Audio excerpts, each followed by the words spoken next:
Okay, so Don Iveson. Perfect. Come on in. She got them lined up. How are today. you? Wow, we got it tall. It's like the Fringe. There's always a line. Always a lineup. That's a good thing. Here, is it better if I do Oh, that's okay. No, it's good. But love the shoes. I don't know. thank Can you. we get a shot of those shoes? Because those are cool. Oh, man, those are that's very cool. Yeah, I like Nice. the very classy and then mixed with like a little, you know. Oh, I don't. Nobody's ever called me classy. Little fun. Well, I just did. So Don, I do didn't you? even shave today because I didn't think they were going to be. It's the Fringe. You're Right, good. right. You're good. Summer. I'm on vacation. Exactly. So, do you take part in the Fringe every year? You How know, many it's years? actually been a couple of years. I used to come all the time as a kid, but then the last couple of years, campaigning 2 years ago, and then last year trying to just get a little bit of vacation time. So it's been a couple of years actually, but this looks like it's going to be a very exciting year. Should be, yeah. We just talked to Thomas Scott about all the great performers from all over the world, actually. Yeah. Iceland, where else did you say? Australia, New Zealand, New York. Las Vegas. So, Everywhere. yeah, it's going to be a really good one. And I see this year you've got a little one that...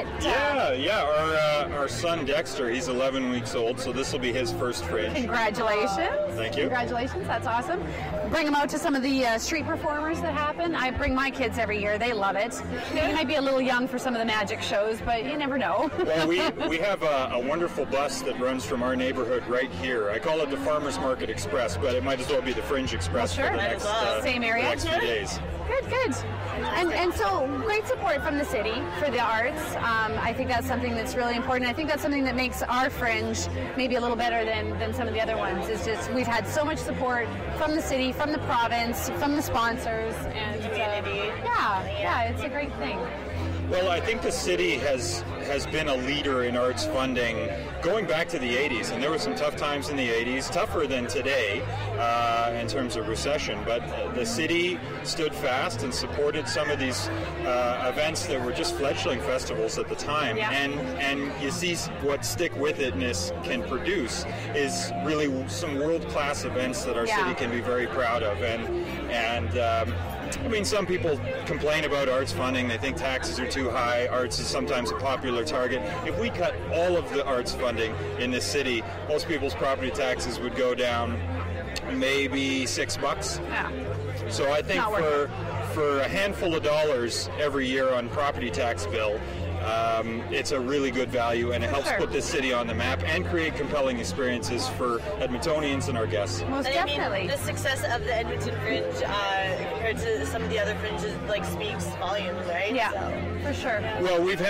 had a strong theater community in this city for years and years and years, since before the Fringe, but the Fringe has really galvanized it, and we have great theater programs that are post-secondary institutions and in some of the high schools, and that's all just what happens when you support culture in the broadest sense, and then it begins to replicate and strengthen itself, and that's where a small initial investment can really produce a big meaningful result, which is certainly what's happened with the Fringe. By all means, yeah, it's just grown and it's become better every year, and it gives back so much to the community and to the city. I mean, people are coming in from all over the place just to take part in not just the Fringe, but a lot of our other festivals. So you got to think it's all coming back into us in some form or another. So the return on investment in this with this kind of thing is huge. The restaurants and the business they do, the whole hospitality industry in this city does very well by these truly world-class events that happen in our city.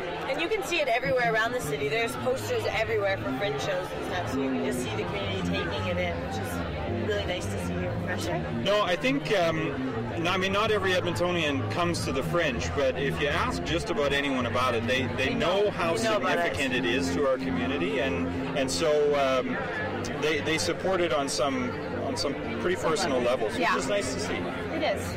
Well, great. I hope you enjoy the Fringe. I hope you're able to get out and see some plays this year and partake in maybe some of the street atmosphere that happens as well. And congratulations on your new edition. Oh, well, thanks very much. We'll definitely bring the family down and at least soak up the atmosphere. Good. Good. Thanks for the interview. Oh, my pleasure. Okay. Thank you so much. Have a good day.